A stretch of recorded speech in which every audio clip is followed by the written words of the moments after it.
As a child, I used to leave voicemails to God as I fell asleep at night.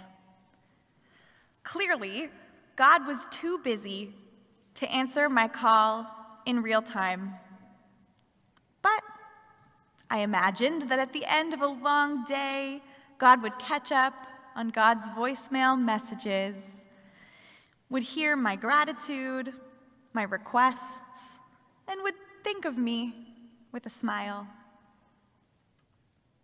These voicemails were my way of being in relationship with the being that felt so distant, and yet close enough that I had the number on speed dial.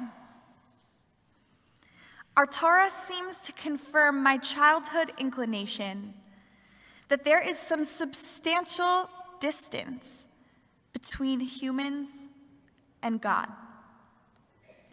Like a university professor who meets with students at appointed times and in specific places for office hours, God also requires an appointment, and God has an office.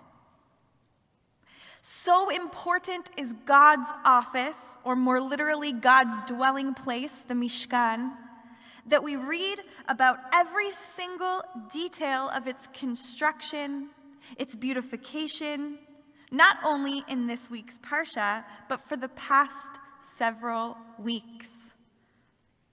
We are told about Bnei Yisrael's contributions, of their finest jewels, gold, silver, and oils, purple and crimson yarns, to the creation, the beautification, the sanctification of God's holy office, a place where they are promised an appointment with the divine. On the other hand, when the work of completing the Mishkan is finally finished, we are told that a cloud covers this tent of meeting, and that God's presence fills the space. The cloud acts as a physical representation of God's presence. And more, when the idea of God's dwelling place was first mentioned several weeks ago in Parshat Truma, we read of God's commitment to abide among the Israelites. Ve'asu li mikdash v'shachanti betocham. Let them make for me a sanctuary, and I will dwell among them. If God can be found hanging out among us, in the empty seats between us, then perhaps God is not as far away as we thought. So which one is it? Is God a distant being only available to us in special moments and in sacred, holy places?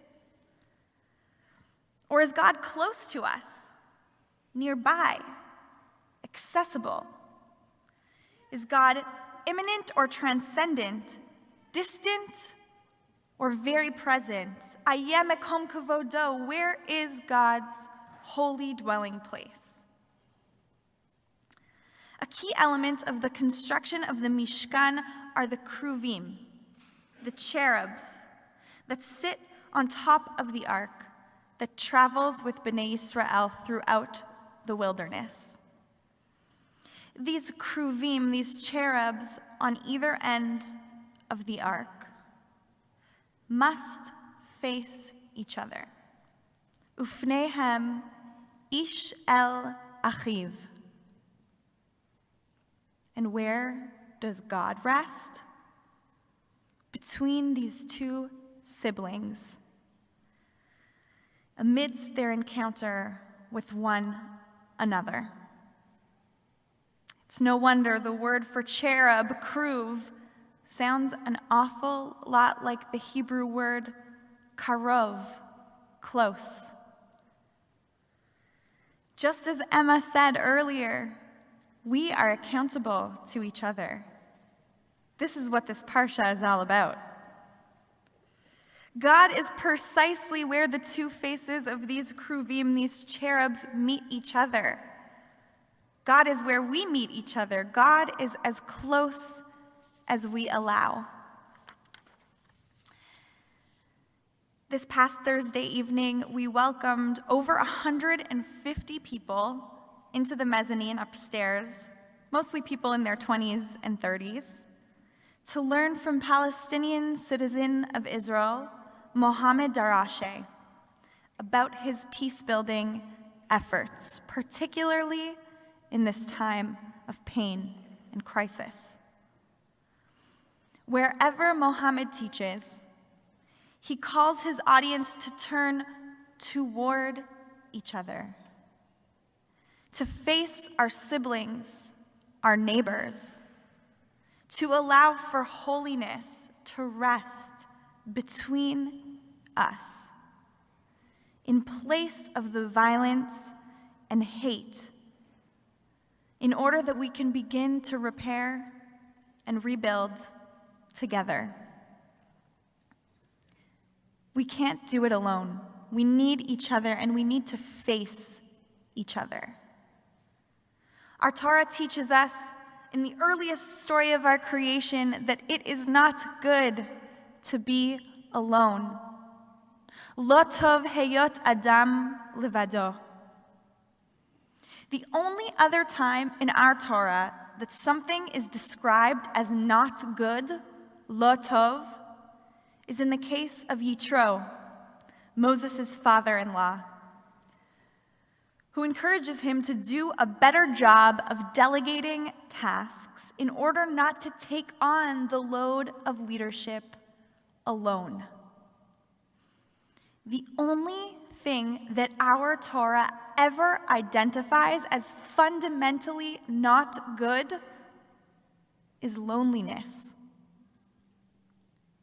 To remedy Adam's loneliness in our story of creation, God fashions an ezer kenegdo. The phrase is usually translated as something like a helpmate, but it literally means someone opposite you, to help you. We need people to face us, to turn toward us, to really see us when everyone else looks away, and to say, I am here. In her incredible new book, The Amen Effect, Rabbi Sharon Brous shares timeless wisdom that invites us to show up. For the funerals, yes, but also for the simchas. Always err on the side of presence, she teaches. Showing up is embedded into our cultural and liturgical fabric. When we respond amen to someone's kaddish or someone's prayer, we are affirming that we are present with them. Amen, I see you. Amen, I'm here to celebrate with you. Amen, I'm here to mourn with you. Amen, I'm turning toward you. My brother-in-law came to stay with us here in our home here in Toronto recently when a childhood friend of his died by suicide. He was nervous about showing up for his friend's family in this moment of brokenness and pain. What do I even say to my friend's parents? He asked me. Of course, there is no good answer. There is nothing he can say that will fill this horrible hole in their hearts. But showing up can help them hold and soothe the sharp edges of that hole. Showing up is everything. A friend of mine called me a few days after October 7th in tears. At work, she had felt isolated and disconnected from her colleagues in the days after October 7th, many of whom simply did not understand the depth of pain that she was experiencing. But when she arrived at work on that Friday morning, she found a Havdalah candle placed on her desk with a small note from a colleague that read something like, "I don't know much about Jewish practices, but I looked up what Jewish people do together in community. And I saw that they use this candle to bring in the new week. I hope you will find strength and comfort together with your community this week." My friend called me crying that day, touched and moved by this gesture. What she didn't say, but what I think she instinctively felt, was God's presence. It may be true our text admits that we can access God at certain times and in certain places. Once those times were holidays, the medium was sacrifice, and the place was our mikdash, our temple. Now those times are the morning, afternoon, and evening. The medium is prayer, and the place is our Batei Knesset, our synagogues. But perhaps it's actually not the time or the place that calls God to be present with us. Maybe what calls God to rest and to dwell with us at certain times and in certain places is our gathering in community, our being accountable, Emma, as you put so beautifully, to one another. Maybe it's our showing up, our meeting each other face to face. God might be our dugma ishit, our prime example for erring on the side of presence. God's closeness to us, God's guidance and presence in our lives teaches us what it means to show up for each other. And yet, we can't see God panim el panim, face to face, like Moses once did. My instinct to leave God voicemails as a child is proof of my own innate sense that God is not quite that near to us. But by showing up, by responding, amen, by seeing each other panim el panim, we can mimic and perhaps even invite God's presence here on earth. Shabbat Shalom.